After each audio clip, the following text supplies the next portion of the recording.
نحمدہ ونصلی علی رسولہ الکریم اما بعد فاعوذ باللہ من الشیطان الرجیم بسم اللہ الرحمن الرحیم رب اشرح لی صدری ویسر لی امری واحلل عقدۃ من لسانی یفقہوا قولی۔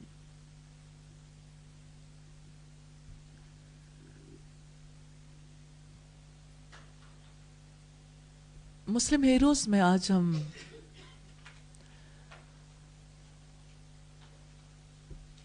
ان ہستیوں کے بارے میں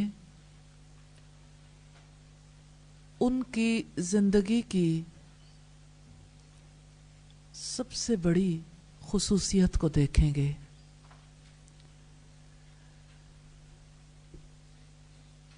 مجھے ان ہستیوں کی زندگی میں سب سے بڑی چیز ان کے اٹھے ہوئے ہاتھوں میں نظر آتی ہے، دعا۔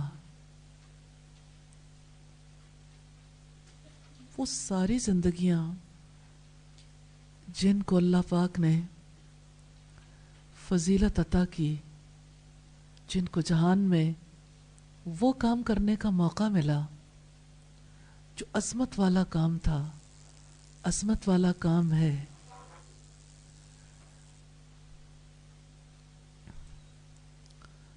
جن ہستیوں نے اپنی زندگی کو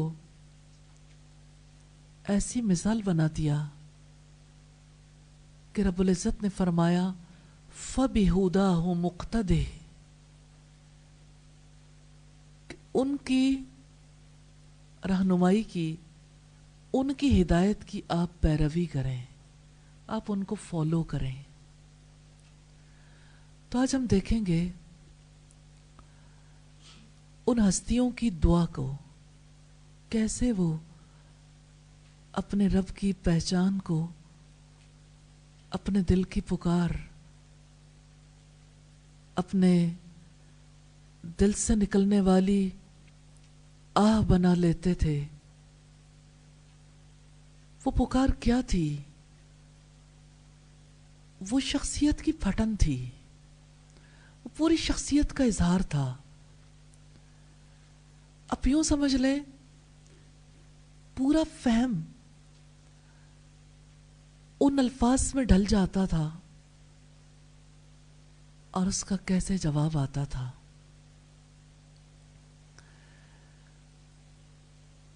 دنیا میں کوئی انسان ایسا نہیں جو محتاج نہ ہو،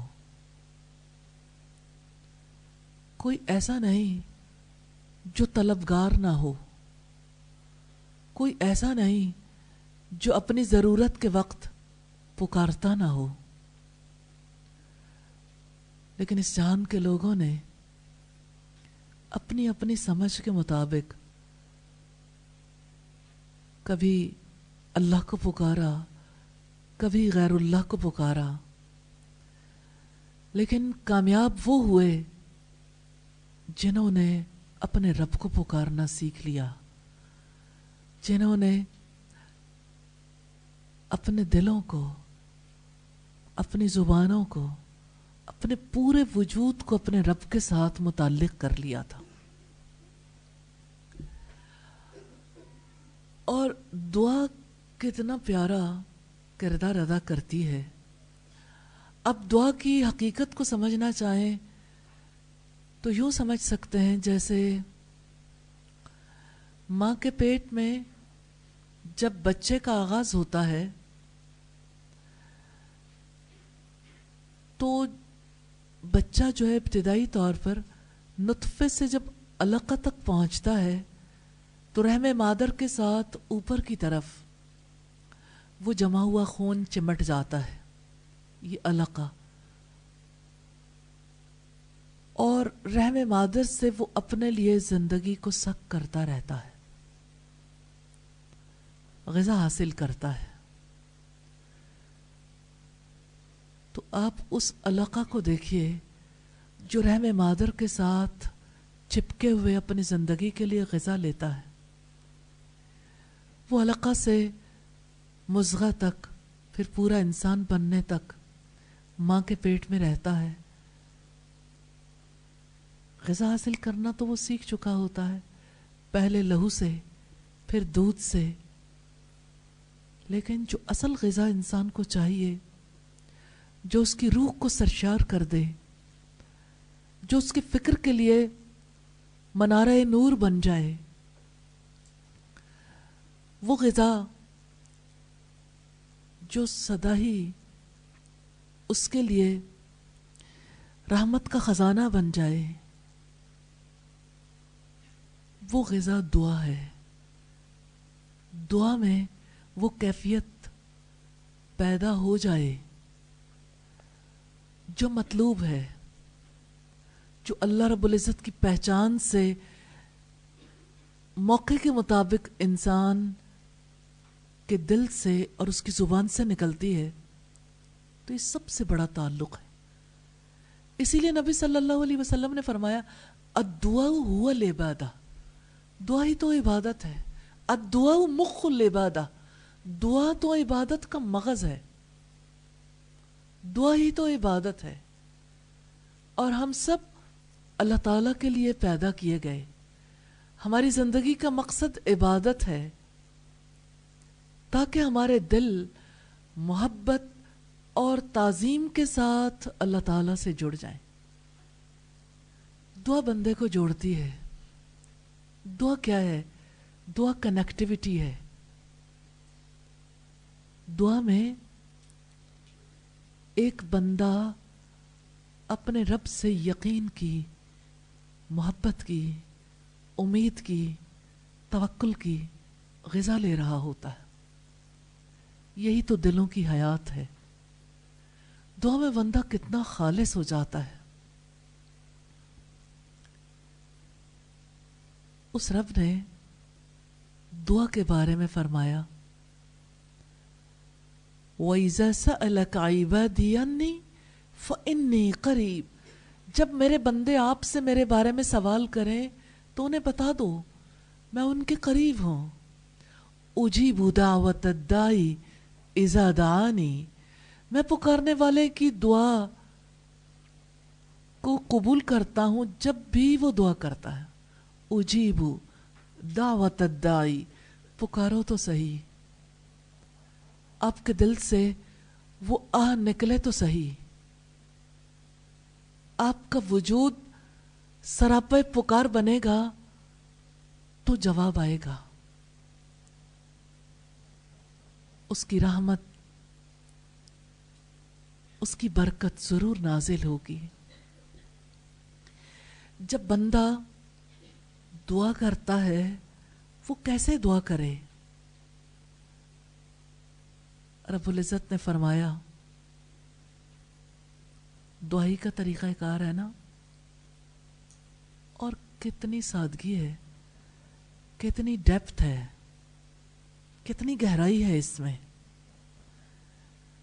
وَلِلَّهِ الْأَسْمَاءُ الْحُسْنَى، اور اللہ کے لیے اچھے نام ہیں، فَدُوهُ بِهَا، فَدُوهُ بِهَا، اسے ان ناموں سے پکارو۔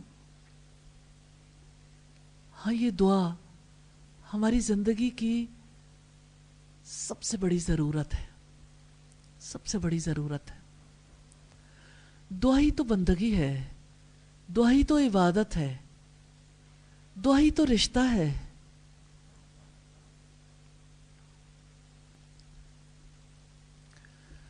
بندے اور رب کا رشتہ، اس کے تو کروڑوں اربوں بندے ہیں، اس کی کائنات میں بندگی کرنے والوں میں کمی نہیں ہے۔ اس کی تسبیح، اس کا ذکر، اس کی دعا، اس سے دعا کرنے والوں کی، اس کی عبادت کرنے والوں کی کمی نہیں ہے۔ لیکن ہم کیا کریں کہ ہمارا اس کے سوا کوئی آقا نہیں، وہی ہمارا مولا ہے۔